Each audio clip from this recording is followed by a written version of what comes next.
27 में कहा गया a farmer buys a used tractor for 12,000 he pays 6,000 cash and agrees to pay the balance in annual installment of rupees 500 plus 12% interest on the unpaid amount। तो unpaid amount हमारा कितना हो जाएगा? देखिए 12,000 में तो उसने ट्रैक्टर खरीदा था और 6,000 उसने पेड कर दिया, तो अनपेड अमाउंट कितना हो जाएगा? सबसे पहले अनपेड अमाउंट ही फाइंड कर रहे हैं। अनपेड अमाउंट तो 12,000 का ट्रैक्टर था, 6,000 उसने शुरू में ही पे कर दिए, तो बाकी बचे 6,000।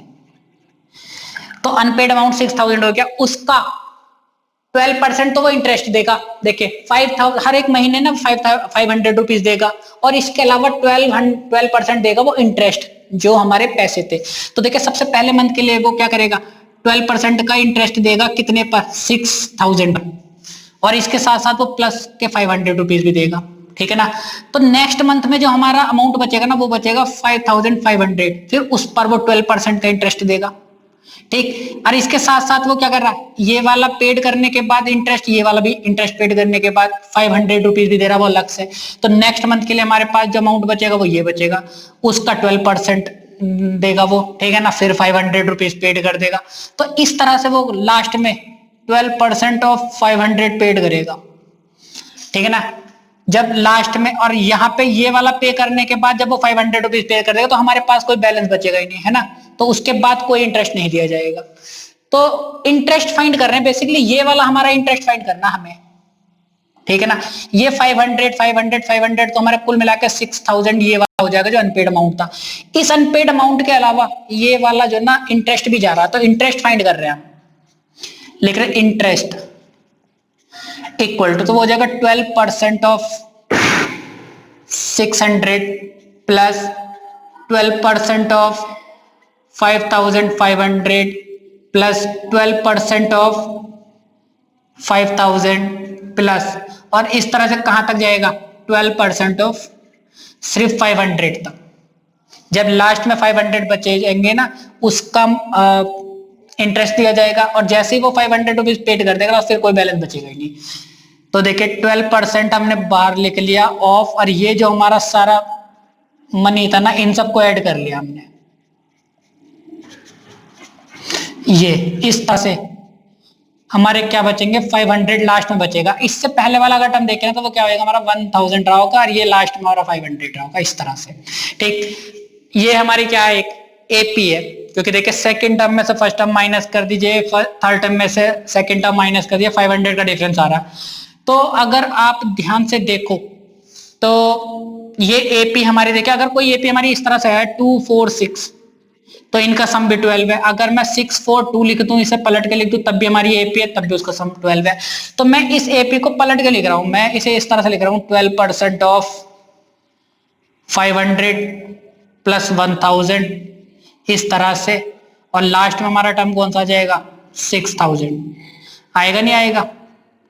बस इस तरह से मैंने इसे पलट के लिख दी सीरीज को, वो इसलिए लिख दी क्योंकि भाई हमारे असेंडिंग ऑर्डर में है, ठीक। तो इन सभी का सम करना है हमें, तो मुझे ये चेक करना है कि भाई इसमें ये first term, second term, third हमारा होगा 1,500, इस तरह से कुल हमारे कितने टर्म है, ठीक। तो ये फाइंड करते हैं कि कितने टर्म है इसमें, 1, 2, 3 ऐसे करते हैं, ये कौन से नंबर पे आ रहा है। तो यहाँ ए हमारा कितना है? 500, पहला टर्म। कॉमन डिफरेंस जो डी है वो 1,000 माइनस 500 कर दिया, तो कितना आ गया? 500 आ गया।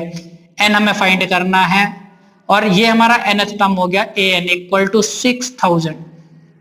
तो एन का फॉर्मूला होता है A plus N minus 1 into D. तो हमें एन पता चल जाएगा, इसकी जगह मैंने लिख दिया 6,500 प्लस एन माइनस 1 इंटू 500। ए की वैल्यू भी 500, डी की वैल्यू भी 500, ये हो जाएगा 500 प्लस 500 की मल्टीप्लाई एन से कर दी 500, एन माइनस 500, इससे कैंसिल हो जाएगा। तो 6,000 इक्वल टू कितना बचा? 500 एन। ये मल्टीप्लाई में था, इधर डिवाइड में आ जाएगा, तो 0000 कैंसिल है, ये बचा 12। तो एन की वैल्यू आ गई हमारी 12। इसका मतलब ये कि first, second, third, fourth, fifth करते करते ये हमारा जो अमाउंट है ना, ये 12th प्लेस पाएगा। या इसका मतलब ये भी हो गया कि उस वाले फार्मर ने 12 मंथ्स तक का इंटरेस्ट पे किया था और 12 मंथ तक 500 रुपीज पेड करे थे। ठीक, तो अब देखिए इन सभी का सम फाइंड कर लेते हैं और उसका 12% फाइंड करते हैं, तो वो हमारा इंटरेस्ट होगा। तो इंटरेस्ट ये कितना हो जाएगा, 12% ऑफ सम करते हैं इन सभी का। तो देखिए सम का फॉर्मूला क्या होता है, एपी के एन टर्म का सम होता है n by two A plus n minus 1 into D. ठीक, तो n हमारा कितना आया था 12, तो ये जगह 12 अपॉन 2 मल्टीप्लाई ए की जगह कितना आ जाएगा, पहला टर्म हमारा कितना 500 plus 12 minus 1 into D, D कितना हमारा 500। ठीक है जी, ये आ गया। 12% को हम लिखेंगे 12 अपॉन 100 मल्टीप्लाई, ये हो जाएगा 6 मल्टीप्लाई 1000, ये हो गया। यहाँ बचा 11 की मल्टीप्लाई 500 से करिए तो कितना जाएगा 5500। 12 अपॉन 100 मल्टीप्लाई 6 मल्टीप्लाई, इन दोनों को ऐड करके कितना जाएगा 6500, double zero cancel, 12 multiply 6 multiply 65, ये हो जाएगा 12 6 या 72 मल्टीप्लाई 65। तो 72 की मल्टीप्लाई कर रहे हैं 65 से, 5 2 या 10, 1 कैरी 5 7 35, 36 हो जाएगा, 6 2 या 12, 1 कैरी 6 7 या 42 43, 0864। तो ये हो गया हमारा 4680। तो ये वो अमाउंट है जो इंटरेस्ट के तौर पे पेड किया जा रहा है। 12,000 तो उसकी कॉस्ट थी, ठीक है ना, इतना अमाउंट पे इंटरेस्ट पे कर दिया, तो कुल मिला के वो जो ट्रैक्टर की कॉस्ट हुई ना, वो इन दोनों का सम हो जाएगी, कॉस्ट ऑफ ट्रैक्टर। तो देखिए 12,000 का तो वो उसने लिया था और इतना उसने क्या कर दिया, आ जाएगा 16,600। 28 में कहा गया Shamshad Ali buys a scooter for 22,000. He pays 4,000 cash and agrees to the pay the balance in annual installment of rupees 1,000 plus 10% interest on the unpaid amount. How much will the scooter cost him? कि भैया शुरू में उसने 22,000 रुपए का तो एक scooter खरीद लिया, 4,000 रुपए तुरंत पे कर दिए और अनपेड अमाउंट पर वो 10% का इंटरेस्ट देगा और हर एक मंथ में वो 1,000 रुपीज भी देगा। ठीक है ना, इस तरह से देखिए आपका जो अनपेड अमाउंट है ना, सबसे पहले वो ही फाइंड करते हैं। तो क्या अनपेड अमाउंट, तो वो हो जाएगा 22,000 माइनस 4,000, तो वो हो जाएगा 18,000।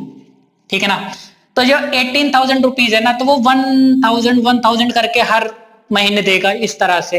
और इसके अलावा जो ये 18,000 था ना, इसका 10% भी इंटरेस्ट देगा। ठीक है ना, सबसे पहले वाले मंथ में ना वो 10% देगा, किसका 18,000 का जो अनपेड अमाउंट था। ठीक, प्लस इसके अलावा 1,000 रुपीज भी देगा। तो जब वो इसके 1,000 रुपीज पे कर देगा तो अगले महीने के लिए उसके पास जो बैलेंस बचेगा ना, जिसका वो इंटरेस्ट देगा, वो बचेगा सिर्फ 17,000। तो जब वो अगले महीने जाएगा ना, तो उसे 17,000 का 10% देना पड़ेगा इंटरेस्ट, और इसके अलावा वो क्या देगा 1,000 रुपीज पे कर देगा। तो 1,000 फिर दोबारा से इसमें से कम हो जाएंगे, तो 16,000 हो जाएंगे, 10% ऑफ 16,000। इस तरह से करते करते लास्ट में वो सिर्फ कितने रुपए पे करेगा, 1,000 का 10% पे करेगा। जब बिल्कुल ही लास्ट में उसके कितने बचेंगे, है ना, सिर्फ 1,000 बचेंगे। और जैसे ही वो 1,000 का 10% देगा और साथ में 1,000 भी पे कर देगा, तो अब लास्ट में हमारे पास सिर्फ जीरो बैलेंस बचेगा, तो कोई उसे इंटरेस्ट नहीं देना पड़ने का। अरे बात समझ, तो ये वाला हमें जो फाइंड करना ना, सिर्फ इंटरेस्ट फाइंड करना है ये। ठीक, तो लिख रहे इंटरेस्ट इक्वल टू, तो वो तो हमारा 10% ऑफ 18,000 पहले वाले मंथ के लिए, 10% ऑफ 17,000 हो जाएगा सेकेंड मंथ के लिए, 10% ऑफ 16,000 हो जाएगा थर्ड मंथ के लिए। और इस तरह से चलते चलते वो लास्ट में कितना पे करेगा, सिर्फ 10% ऑफ 1,000, जब लास्ट में 1,000 बचा हुआ होगा। और जैसे वो 1,000 दे देगा तो उसके बाद कोई बैलेंस बचा ही नहीं। ठीक है ना, तो 10% अपने बाहर ले लिया ऑफ। ठीक, कितना अमाउंट बचेगा, ये बचेगा ब्रैकेट में 18,000 plus 17,000 plus 16,000 plus dash dash dash, और इस तरह से हमारा टर्म कितने रहेंगे, यहाँ बचा होगा 2000 प्लस लास्ट में 1000। ठीक, तो ये हमारी क्या है, एक एपी बन गई जिसके सभी टर्म्स के बीच में जो डिफरेंस आ रहा है ना वो 1000 का आ रहा है। ठीक है ना, फर्स्ट टर्म ये हो गया, कॉमन डिफरेंस ये हो गया, और इस तरह से हमारे ये कितने टर्म होंगे। देखिए सबसे पहले मैं टर्म्स ही फाइंड कर रहा हूं, वैसे तो अगर हमें देख के ही पता चल रहा है 1000 2000 3000 इस तरह से हमारे 18,000 आ रहे, तो कितने टर्म है ये हमारे 18 टर्म्स है, लेकिन फिर भी हम इसमें nth टर्म का फॉर्मूला लगाएंगे और n फाइंड करके दिखाएंगे। ठीक, तो लिख रहे here a equal to 18,000, common difference जो आ रहा है वो कितना आ रहा है, सेकेंड टर्म में से फर्स्ट टर्म माइनस कर दीजिए, माइनस का 1000। ठीक है ना, लास्ट वाला जो टर्म आ रहा है वो आ रहा है हमारा 1000।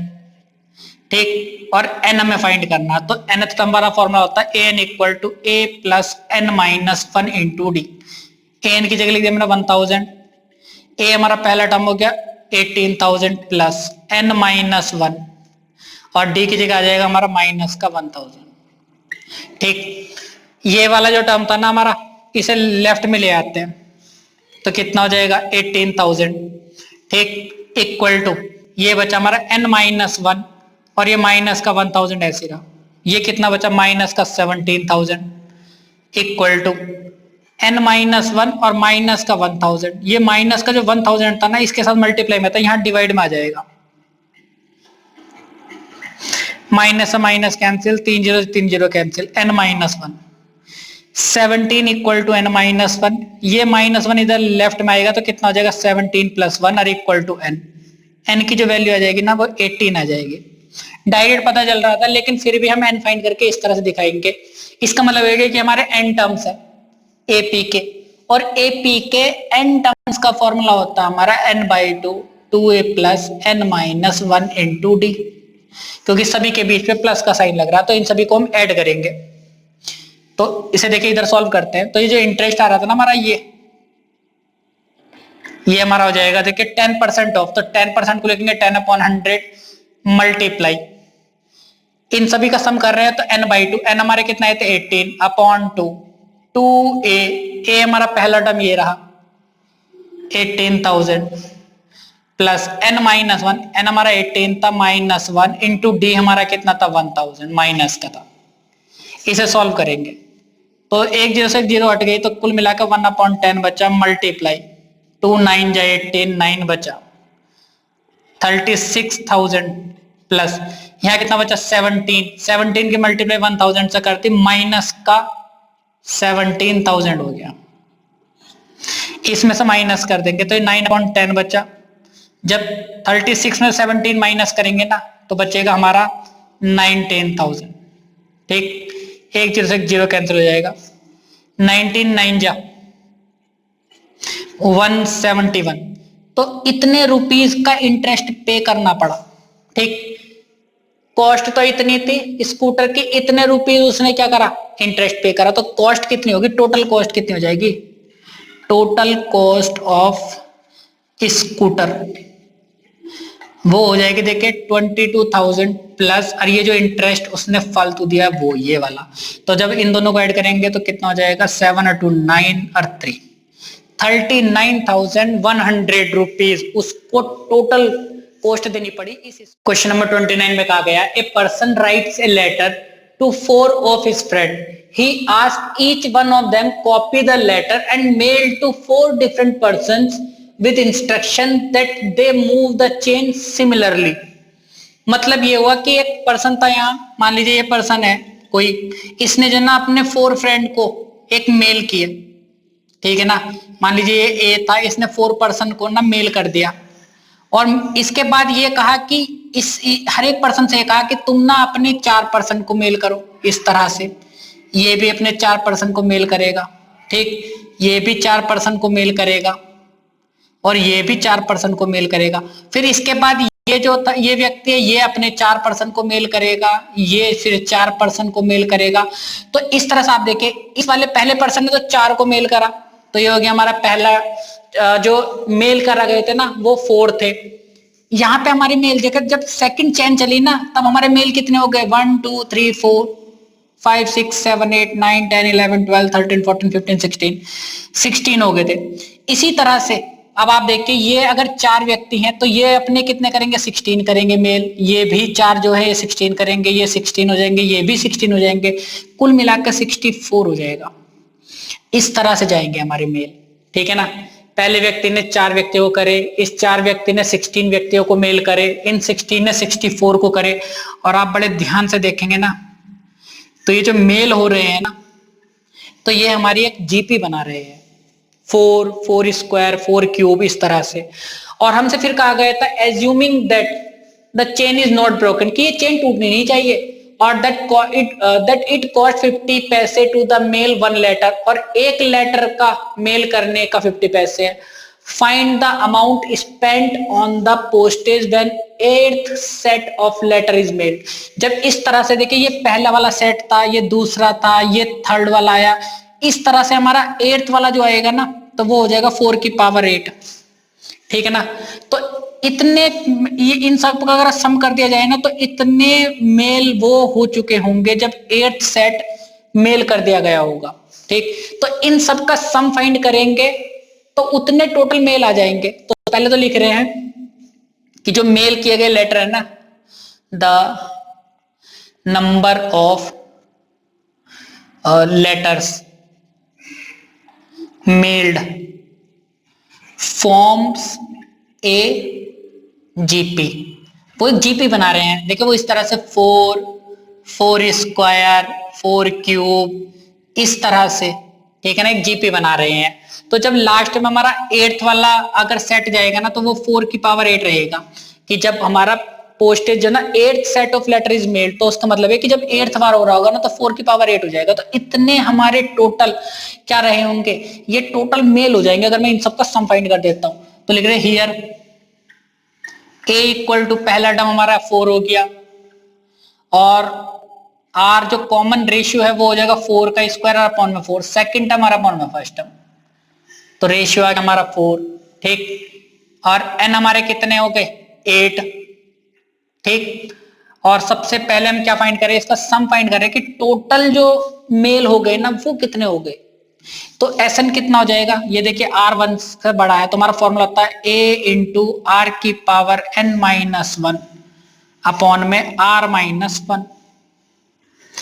ए की जगह कितना जाएगा 4, R कितना हो जाएगा हमारा 4 की पावर 8 -1 अपॉन में 4 की पावर 8 को सॉल्व करते तो 4 की पावर 8 का मतलब हुआ कि 4 जो है ना वो 8 बार मल्टीप्लाई हो रहा है, इस तरह से, ठीक। तो देखिए 4 की मल्टीप्लाई 4 से करेंगे 16 16 4 जा 64 64 4 जा 256। अगर मैं 4 की 4 बार मल्टीप्लाई करता हूं ना तो 256 आएगा। इसी तरह से इन 4 की भी मल्टीप्लाई करेंगे 4 बार तो 256 आ जाएगा। इन दोनों की मल्टीप्लाई कर लेते हैं, 256 मल्टीप्लाई 256, ठीक है ना। तो ये 4 की पावर 8 की वैल्यू हो जाएगी 6 6 जा 36, 3 कैरी, 6 5 जा 30 33, 3 कैरी, 6 2 जा 12 और 3 15, 5 6 जा 30, 3 कैरी, 5 5 जा 25 और 3 28, 2 कैरी, 5 2 जा 10 और 2 12, 2 6 जा 12, 1 कैरी, 2 5 जा 10 और 1 11 कैरी, 1 2 2 जा 4 और 1 5, 6 3 8 और 5 13 और 2 15, 1 कैरी। तो यहाँ हो जाएगा हमारा 2 और 1 3 1 4 और 5, और यहाँ पर हो जाएगा हमारा 6। तो ये आ जाएगा 6 5 5 3 6। अगर मैं इसे सॉल्व करूंगा ना तो ये हो जाएगा 4 और ये हो जाएगा 6 5 5 3 6 माइनस का 1 और अपॉन में 3। तो 4 मल्टीप्लाई इसमें से माइनस करते तो क्या 6 5 5 3 5 बचेगा सिर्फ, और अपॉन में कितना बचा 3। इस 3 से कैंसिल करते हैं इसे, 3 2 जा 6, 3 1 जा 3 बचा, 2 बचा 5, 3 8 जा 24, 3 4 जा 12 और 3 5 जा 15। 4 के मल्टीप्लाई करते हैं इससे, 4 5 जा 20, 2 कैरी, 4 4 जा 16 18, 1 कैरी, 4 8 जा 32 33, 3 कैरी, 4 1 जा 4 और 3 7, 4 2 जा 8। तो ये वो नंबर आया है 87,380 टोटल मेल। मतलब अगर इस तरह से अगर मेल करते चले गए तो जो 8th नंबर पर आएगा ना, तो यहां से लेके पहले नंबर से और लास्ट के 8th वाले सेट तक कुल मिला के 87,380 मेल हो चुकी होंगी। ठीक, अब भैया एक मेल की कॉस्ट जो वो 50 पैसे, तो टोटल कॉस्ट कितनी हो जाएगी? तो लिख रहे हैं कॉस्ट ऑफ 1 मेल, तो वो तो है 0.5 रुपीज, है ना, 50 पैसे। तो कॉस्ट ऑफ इतने की कॉस्ट कितनी हो जाएगी? मल्टीप्लाई कर देंगे 50 पैसे से, तो 0.50 और मल्टीप्लाई 87380। तो जब 5 से मल्टीप्लाई करेंगे ना तो 2 प्लेसेस पहले 0 आ जाएगा। देखिए 2 0 तो ये रहे, ठीक है ना। 5 से मल्टीप्लाई कर रहे हैं, 5 8 जा 40, 4 कैरी, 5 3 15 और 4 19 कैरी 1, 5 7 जा 35 36, 3 कैरी, 5 8 जा 40 और 43। यहाँ पे हमारा पॉइंट लग जाएगा 2 प्लेसेस, क्योंकि 2 प्लेसेस वाला पॉइंट है तो यहाँ आ जाएगा। तो कुल मिला के पता कितना हो जाएगा? 43,690 रुपीज की मेल हो जाएंगी वो, ठीक है। नंबर 30 में कहा गया a man deposited ₹10,000 in A bank at the rate of 5% simple interest annually, find the amount in 15th year since he deposited the amount, ठीक है ना, and also calculate the total amount after 20 years. देखिए यहां जो कहा गया है वो कहा गया 15 ईयर्स में, और यहां कहा गया कि आफ्टर कंप्लीशन ऑफ 20 ईयर्स, और हमारा जो प्रिंसिपल है वो ये है। तो देखिए हमारे पास फॉर्मूला होता है प्रिंसिपल इंटरेस्ट फाइंड करने का, सिंपल इंटरेस्ट का, तो वो होता है हमारा सिंपल इंटरेस्ट का P into R into T और अपॉन में क्या आ जाता है 100, ठीक है ना। Principal multiply rate multiply time upon में 100। तो हर एक साल के लिए ना हमारा सिंपल इंटरेस्ट जो होता है इक्वल होता है कि मतलब अगर आप फर्स्ट पहले साल के लिए देखेंगे तो हमारा सिंपल इंटरेस्ट अगर मान लीजिए 100 रुपीज है तो वो कितने भी ईयर होते चले जाए, ठीक है ना। सिंपल इंटरेस्ट बदलता नहीं है, कंपाउंड इंटरेस्ट बदलता रहता है। तो लिख रहे हैं यहाँ पे प्रिंसिपल P जो है ना वो हमारा है 10,000, ठीक है ना। तो लिख रहे इंटरेस्ट इक्वल टू, तो वो हो जाएगा हमारा P मल्टीप्लाई आर, रेट हमारा है 5% का, टाइम 1 ईयर का ले रहे हैं, ठीक है ना, और अपॉन में कितना हो जाएगा 100, इस तरह से, ठीक। तो भैया कितना हो जाएगा 500 रुपीज, कि भैया पहले साल में ना उसका 500 रुपीज का इंटरेस्ट लगेगा फॉर 1 ईयर, ठीक है ना, ये लिख दिया मैंने, ठीक। सेकंड ईयर में भी 500 का ही रहेगा, थर्ड ईयर में भी 500 का रहेगा। सिंपल इंटरेस्ट जो होता है बदलता नहीं है। तो भैया अमाउंट कितना हो जाएगा? अमाउंट इन 15 ईयर्स, देखिए इन 15 ईयर्स का मतलब यह है कि जैसे 14 ईयर्स कंप्लीट होंगे उसके बाद जैसे 15 ईयर्स शुरू होगा तब, तो देखिए अमाउंट जो हो जाएगा ना, प्रिंसिपल ये रहा प्लस अमाउंट का फॉर्मूला क्या होता है? Amount equal to P plus simple interest, ठीक है जी। तो प्रिंसिपल तो हमारा ये हो गया।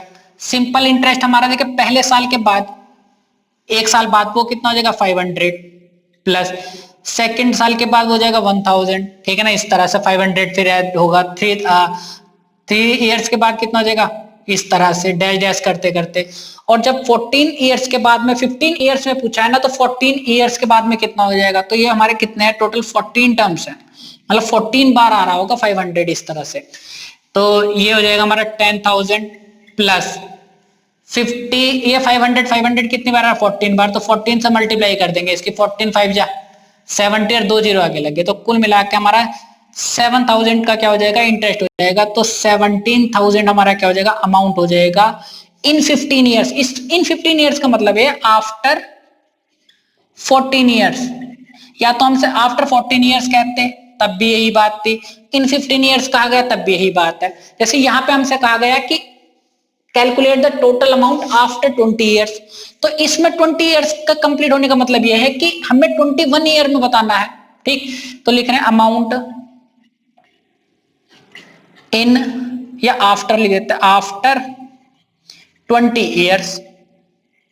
तो क्या हो जाएगा? देखिए 10,000 तुम्हारा प्रिंसिपल था और प्लस सिंपल इंटरेस्ट हमें करना है, तो ये हो जाएगा 500 प्लस 500 प्लस 500। इस तरह से कितनी बार करना है हमें? 20 बार करना, 20 टर्म्स, ठीक है ना, क्योंकि 21 ईयर्स में बताना है, ठीक। तो जगह 10,000 प्लस 20 की मल्टीप्लाई इससे कर देंगे 500 से, कितना हो जाएगा 500 मल्टीप्लाई 20, ठीक है जी। ये हो जाएगा 10,000 प्लस 10,000। तो भैया 20 साल के बाद जो हमारा अमाउंट हो जाएगा ना, तो वो हो जाएगा 20,000 रुपीज। क्वेश्चन नंबर 31 में कहा गया ए manufacturer reckons that the value of a machine which cost him rupees 15,625 will depreciate each year by 20%, ठीक है ना। हर साल उसकी जो कीमत है ना वो 20% डिक्रीज होती जा रही है, ठीक। Find the estimated value at the end of 5 years, और 5 years के बाद में हमें उसकी वैल्यू बतानी है। देखिए हमारे पास एक फॉर्मूला होता है A equal to P 1 minus R upon 100 की पावर n, ठीक है ना। अगर हमारी कोई मशीन होती है और उसकी हर ईयर में एक 20%, जैसे यहाँ तो हमसे कहा गया 20% डेप्रिशिएट होती जा रही है वैल्यू, ठीक है ना। पहले साल में 20% डेप्रिशिएट हुई होगी, फिर उसके अगले ईयर जो बची होगी वैल्यू उसकी 20% डेप्रिशिएट हुई होगी। तो इस तरह से आफ्टर n ईयर्स हमारे जो डेप्रिशिएट मतलब एस्टिमेटेड वैल्यू बचेगी ना A, वो इस तरह से फाइंड हो जाएगी। P पहली वाली वैल्यू मल्टीप्लाई में ब्रैकेट में लिखेंगे 1 माइनस R होता हमारा रेट, कितना हमारा डेप्रिशिएशन हो रहा है परसेंटेज में, वो होता है ये, अपॉन में 100, और कितने ईयर्स बाद हमें बताना वो n हो जाता है, ठीक। तो देखिए एस्टिमेटेड वैल्यू बतानी है ना हमें, तो लिख रहे हैं पहले तो लिख रहे हैं इसमें डेप्रिशिएशन आफ्टर 1 ईयर। तो देखिए वो कितना हो जाएगा, वो हो जाएगा 15,625 मल्टीप्लाई 1 माइनस R कितना हमारा 20%, ठीक है ना, अपॉन में 100, और मल्टीप्लाई कितना कर देंगे, उसकी पावर कितनी हो जाएगी 1, क्योंकि हम 1 ईयर के बाद बात कर रहे हैं। तो डेप्रिशिएशन नहीं हुआ, वो एक्चुअली में हमारा क्या हुआ, एस्टिमेटेड वैल्यू होगी, एस्टिमेटेड वैल्यू आफ्टर 1 ईयर, ठीक है ना, ये हो गया हमारा, ठीक। इसी तरह से हमारी एस्टिमेटेड वैल्यू आफ्टर 2 ईयर्स, अगर हम 2 ईयर्स की बात करेंगे ना, तब वो कितनी हो जाएगी 15,625 मल्टीप्लाई 1 माइनस 20 अपॉन 100, और इसकी पावर n हमारा कितना है, ये ईयर में होता है, तो अगर 2 ईयर्स की बात करें तो 2।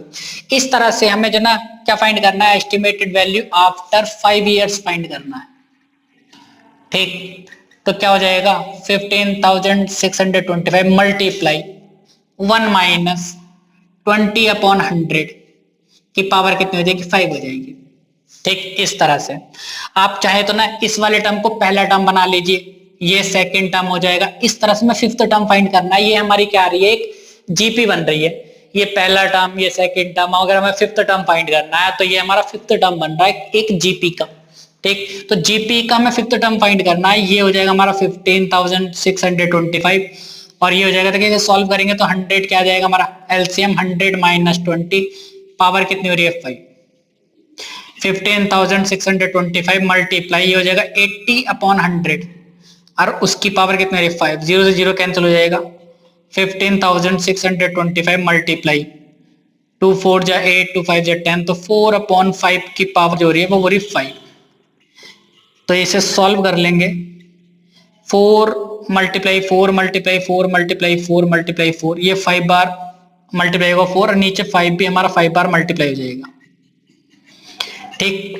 5 देखिए 5 से हम इसे कैंसिल करेंगे ना, 5 तो या 15, 5 1 जा 5, 5 जा 10, 5 5 जा 25, 5 से इसे कैंसिल करेंगे 625, इस 5 से कैंसिल करेंगे 125, इस 5 से करेंगे 25, और इस 5 से कर देंगे तो 5, कुल मिला के नीचे वाले 5 से हमने इसे कैंसिल करा तो 5 बचा सिर्फ हमारा, ये हो जाएगा 5 मल्टीप्लाई 4 की मल्टीप्लाई हमें 5 बार करनी है, तो देखिए 4 की मल्टीप्लाई 4 से करें 16 64 256, और 256 की मल्टीप्लाई हम 4 से करेंगे ना तो आ जाएगा 1024, ठीक है ना। इसी मल्टीप्लाई करनी है हमें, 5 4 जा 20, 2 कैरी 5 जा 10, और 2 12, 1 यहाँ आ जाएगा 5 1 जा 5। तो 5 इयर्स बाद देखिए शुरू में तो उसकी कॉस्ट इतनी थी, हर साल वो 20% जो है डेप्रिशिएट हो रही थी, मतलब कम होती जा रही थी, ठीक है ना। तो आफ्टर 5 ईयर्स सिर्फ उसकी कॉस्ट जो बचेगी ना वो ये बचेगी 5120 रुपीज। 32 में कहा गया है 150 workers were engage to finish a job in a certain number of days, 4 workers dropped out on second day, 4 more workers dropped out on the third day and so on. और इस तरह से ना 4 worker ना हमारे second day से छोड़ने लगे काम को, और it took 8 more days to finish the work. और इस तरह से ना 8 दिन ज्यादा लगे उस काम को करने में। पहले वो सर्टेन नंबर ऑफ डेज में हो रहा था, ठीक है ना। तो मैंने सबसे पहले मान लिया कि let the certain number of days जो है वो x है, लेट नंबर ऑफ डेज, पहले जो वो काम कंप्लीट हो रहा था ना वो x डेज में कंप्लीट हो रहा था, ठीक है ना। अब जब वो इस तरह से 4 वर्कर छोड़ने लगे, है ना, सेकंड डे में भैया 4 वर्कर चले गए, थर्ड डे में भी 4 वर्कर चले गए, इस तरह चलते गए, तो 8 दिन ज्यादा लगे उस काम को करने में। इसका मतलब ये है कि भैया पहले तो x डेज में हो रहा था वो काम, अब कितने दिन में होगा, x + 8 डेज में होगा, ठीक। Find the number of days in which the work was completed, हमें x फाइंड करना है, ठीक। तो यहाँ पे हम जो रूल लगा रहे हैं ना, तो वो मैन डेज का रूल लगा रहे हैं। एक मैन डेज का रूल होता है, देखिए वो क्या होता है, यहाँ पे होता है work equal to person multiply days, ठीक है ना। ये हमारा मैन डेज का एक रूल होता है कि अगर हमारे देखिए सबसे शुरू में कहा गया था 150 वर्कर्स है और किसी काम को certain number of days x days में कंप्लीट कर रहे हैं, तो वो वर्क जो कंप्लीट होगी ना कितने दिन में हो जाएगा, 150 × x, तो वो जो वर्क कंप्लीट होगा ना इतने दिन में कंप्लीट हो जाएगा, इक्वल टू 150x, वो वर्क इतना हो गया, ठीक है ना, वो वर्क इतना हुआ हमारा, ठीक। अब बात करते देखिए सेकंड कंडीशन की, कि भैया देखिए यहां मैंने लिख लिया डे, ठीक है ना, और यहां मैंने लिख लिया नंबर ऑफ वर्कर। क्वेश्चन को बड़े ध्यान से समझेंगे, क्वेश्चन बहुत अच्छा है, इंपॉर्टेंट है। तो देखिए पहले दिन तो हमारे जो फर्स्ट डे था ना, तो उस दिन तो नंबर ऑफ वर्कर हमारे कितने रहे, 150 ही रहे, लेकिन सेकंड डे में ना 4 वर्कर्स ड्रॉप्ड कर गए थे। तो जैसे सेकंड डे हुआ, सेकंड डे, ठीक है ना, ये फर्स्ट डे था, सेकंड डे, तो 146 वर्कर रह गए क्योंकि 4 तो चले गए थे। थर्ड डे, तीसरे दिन में फिर दोबारा से 4 चले गए, तो कितने बचे, 142। इस तरह से चलते गए। तो पता कितने दिन लगे थे हमें, 8 दिन फालतू लगे थे। तो पहले तो हमें x डेज लग रहे थे, अब कितने दिन लगेंगे, x + 8 डेज। ये यहाँ पे 8th की बात चल रही है, first day, second day, third day, fourth day, इस तरह से। तो भाई जो वर्क हुआ होगा ना, वर्क हुआ होगा, बड़े ध्यान से समझेंगे। देखिए वर्क का जो फॉर्मूला होता है ना वो तो पर्सन × डेज, ठीक है ना। तो देखिए पर्सन जो थे ना हमारे कितने थे, 150 थे, और फर्स्ट डे का मतलब कितने दिन, 1 दिन। तो जो पहले दिन काम हुआ होगा ना तो वो सिर्फ इतना हुआ होगा, 150 पर्सन थे, डे कितने, सिर्फ 1, पहला दिन सिर्फ 1, तो इसकी मल्टीप्लाई इससे करती तो इतना काम हमारा पहले दिन में हुआ था। इसी तरह सेकंड डे में जो काम हुआ होगा ना, देखिए सेकंड डे भले से था लेकिन था तो वो एक ही दिन था। वर्कर कितने थे हमारे, 146, और मल्टीप्लाई कर देंगे 1 डे से, तो सेकंड डे में जो काम हुआ था वो इतना हुआ था। वर्क कितना हुआ सेकंड डे वाले दिन, work equal to person × days, तो पर्सन इतने थे, डे कितना था, सिर्फ 1, तो ये मल्टीप्लाई कर दी। इसी तरह थर्ड डे में हमारा जो वर्क हुआ होगा ना वो 142 × 1 हुआ होगा, कि 142 कितने थे, पर्सन थे। थर्ड डे दिन तीसरा था लेकिन दिन कुल मिलाकर वो 1 ही था, ठीक, तो इतना हो गया। इस तरह से हमारे ये कितने टर्म्स हैं, ये पहला दिन, दूसरा दिन, तीसरा दिन, इस तरह से कितने दिन हो गई है, x + 8 वो हो गए टर्म्स, हो गए नहीं हो गए, डेज हैं। तो इसका मतलब ये वाली जो टर्म आ रही है ना, first term, second term, third term, इस तरह से हमारी कितनी टर्म्स आएंगी, x + 8 टर्म आएंगे, नहीं आएंगे इस तरह से। तो इसे सॉल्व करके अगर लिखते हैं तो ये हो जाएगा हमारा 150, 146, 142, इस तरह से हमारे ये कितने टर्म्स हैं, x + 8 टर्म्स हैं। तो एक्चुअली में ये जो काम हो रहा है ना हमारा, देखिए अगर कोई छोड़ के नहीं जाता तब तो काम हमारा ये हो गया था इतना, ठीक। लेकिन भैया पर्सन जब जाते गए, 4 डेली जाते गए, तब ये वाला काम ना हमारा इतने दिन में हुआ था। तो पहले दिन का काम ये था, दूसरे दिन का काम ये था, तीसरे दिन का काम ये था, इस तरह से x + 8 टर्म्स तक। तो अगर मैं इस काम को सभी को ऐड कर देता हूं इस तरह से, तो ये टोटल वर्क हो जाएगा, हो जाएगा नहीं हो जाएगा। अब भैया ये जो टोटल वर्क था ये वाला और ये वाला दोनों काम सेम ही तो है, तो दिस इक्वल टू दिस आ जाएगा। और बड़े ध्यान से देखेंगे तो ये हमारी क्या बन रही है, एक एपी बन रही है। एपी में यहाँ पे आप ये देखिए ये हमारा पहला टर्म है तो ये हो जाएगा 150। कॉमन डिफरेंस हमारा कितना, second term minus first term कर दीजिए तो वो आ जाएगा माइनस का 4। और यहाँ पे n हमारा कितना है, x प्लस 8। तो देखिए इन सब का सम फाइंड करना है तो कितना हो जाएगा, S n equal to n by 2a plus N minus 1 into D. तो n कितना हमारे यहाँ पे x प्लस 8 अपॉन में आ गया 2a की वैल्यू कितनी 150 प्लस n की जगह फिर हमने तो यहाँ पर कितना पुट कर दिया x प्लस 8 माइनस 1, डी की वैल्यू आ गई माइनस का 4। तो कितना हो जाएगा ये x plus 8 upon 2 300 plus x plus 7 और इसकी मल्टीप्लाई हो रही -4 से। इसे आगे सॉल्व करते हैं तो ये हो जाएगा हमारा x प्लस 8 अपॉन में 2 रहा, ये कितना हो जाएगा 300 प्लस -4 की मल्टीप्लाई x से कर देंगे कितना हो जाएगा माइनस का 4x, -4 की मल्टीप्लाई 7 से कर दी माइनस का 28। तो x प्लस 8 अपॉन में 2 ऐसी रहा, ये बचा माइनस का 300 में से 28 माइनस कर देंगे कितना बचेगा ये हमारा 272, ठीक, माइनस का 4x। अगर इनमें से हम 2 कॉमन लेना तो ये कितना बचेगा x प्लस 8। देखिए यहां से मैंने 2 कॉमन ले लिया तो 2 कॉमन लेते यहाँ तो हमारा 2 था, यहाँ बचेगा 136 माइनस का 2x, ठीक है जी। इस 2 से 2 कट जाएगा, कुल मिलाकर बचा हमारा x प्लस 8 और यहाँ बचा 136 माइनस का 2x, ठीक है जी। ये हमारा वर्क ही चल रहा है, टोटल वर्क ही फाइंड कर रहे हैं हम ये, ठीक है ना। तो ये टोटल वर्क हमारा जो SN हो गया ये हो गया, ठीक है ना। इसे और सॉल्व करते हैं, मल्टीप्लाई कर देते हैं इसकी, x की मल्टीप्लाई 136 से करें तो 136x, x की मल्टीप्लाई से करें माइनस का 2x स्क्वायर, 8 से मल्टीप्लाई करेंगे तो ये कितना हो जाएगा 8 6 जा 48, 4 कैरी, 8 3 जा 24, 28, 2 8 1 जा 8 2 10 माइनस 8 2 जा 16x माइनस का 2x स्क्वायर, और यहां बचेगा हमारा सिर्फ कितना बचेगा ये 120x और प्लस का 1088। तो ये हमारा SN था, ठीक है ना। देखिए टोटल वर्क हमारा ये भी है और टोटल वर्क हमारा ये भी है, ठीक है ना। अगर वर्कर नहीं छोड़ के जाते तब तो इतने दिन में ऐसा होता, वर्क हमारा तब भी इतना था। अब वर्कर छोड़ के जा रहे थे तब भी हमारा वर्क जो टोटल वर्क था वो भी इस तरह से था, ठीक है ना, पर नंबर ऑफ डेज बदल गए थे। लेकिन अब हम इन दोनों को दोनों है तो काम एक ही, ठीक है ना। तो भैया दोनों को इक्वल रख देंगे तो ये हो जाएगा हमारा 150x equal to this minus का 2x स्क्वायर प्लस का 120x और प्लस का 1088। सभी टर्म्स को लेफ्ट में ले आते हैं, क्वाड्रेटिक इक्वेशन बन रही है 2x स्क्वायर और ये वाला 150x हमारा यहाँ रहा, माइनस का 120x हो जाएगा, इधर आके माइनस, ये वाला 1088 भी माइनस हो जाएगा, इधर सिर्फ 0 बचेगा। तो ये जाएगा 2x स्क्वायर, कितना बचा ये 30x माइनस का 1088 इक्वल टू 0।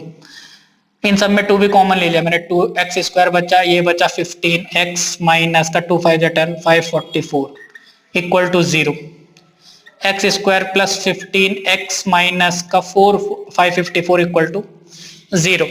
तो देखिए ये हमारी क्वाड्रेटिक इक्वेशन बन गई। हमें सिर्फ x की वैल्यू फाइंड करनी है, तो आप किसी भी तरह से तो फैक्टराइजेशन कर दिए कि 544 के ऐसे फैक्टर जिनका डिफरेंस 15 आ जाए, ठीक। और या फिर हम किस तरह से कर सकते हैं, चलिए फैक्टर से करते हैं। 544 के फैक्टर करते हैं, देखिए 2 से जाएगा 2 2 4 2 7 14 2 2 4 2 136 आ जाएगा, 2 5 2 6 12 2 8 16 2 से 34 आ जाएगा 17 और 17 1 17। तो देखिए डिफरेंस चाहिए हमें 544 के फैक्टर जिनका डिफरेंस 15 आ जाए, तो 2 2 4 2 8 2 16 2 32 32 में से अगर आप 17 को माइनस कर देंगे ना तो कितना बचेगा हमारा 15 बचेगा, ठीक। और 32 मल्टीप्लाई 17 करेंगे ना तो हमारा कितना आ जाएगा 544 आएगा। तो 544 के ये वाले फैक्टर हैं वो जिनका डिफरेंस हमारा 15 आएगा। तो यहाँ लिखेंगे एक्स स्क्वायर प्लस 15x के हम लिखेंगे 15 की लिख रहे 32 माइनस 17 एक्स बार ऐसे रहा 544 equal to 0 x square plus 32x minus का 17x माइनस का 544 इक्वल टू 0। इन दोनों में देखिए x कॉमन आएगा तो यहाँ पे x प्लस 32 माइनस 17 कॉमन लेंगे तो x plus 32 equal to 0। x plus 32 मैंने बाहर कॉमन लिया यहाँ बचा x माइनस 17 इक्वल टू 0। देखिए दो टर्म की मल्टीप्लाई 0 हो रही है तो x की या तो ये 0 या ये 0, तो x की वैल्यू आएगी एक तो माइनस का 32 और एक आ जाएगी 17। देखिए हमारे डेज जो होते हैं ना निगेटिव नहीं हो सकते। हम ऐसे नहीं कह सकते कि भाई वो किसी काम को माइनस 32 डेज में करेंगे तो इसे हम नेग्लेक्ट करेंगे, ठीक है ना। ये वाला हमारा आंसर सही होगा ये क्योंकि पॉजिटिव है। तो number of days equal to 17 आ जाएंगे कि वो जो हमारे 150 वर्कर्स है ना उस काम को 17 डेज में कर रहे थे, लेकिन जैसे जैसे वो 4-4 वर्कर जाते रहे इस तरह से, तो वो काम जो बाद में हुआ ना वो 25 डेज में हुआ होगा क्योंकि x की वैल्यू कितनी है 17 प्लस 8 25 हो गए थे। तो आज से 4-4 वर्कर जब जाते रहे तो वो काम कितने दिन में हुआ 25 में। हमसे तो सिर्फ ये पूछा गया था कि वो शुरू में काम कितने दिन में कंप्लीट हो रहा था, वो हमारा काम ये था 17 डेज में।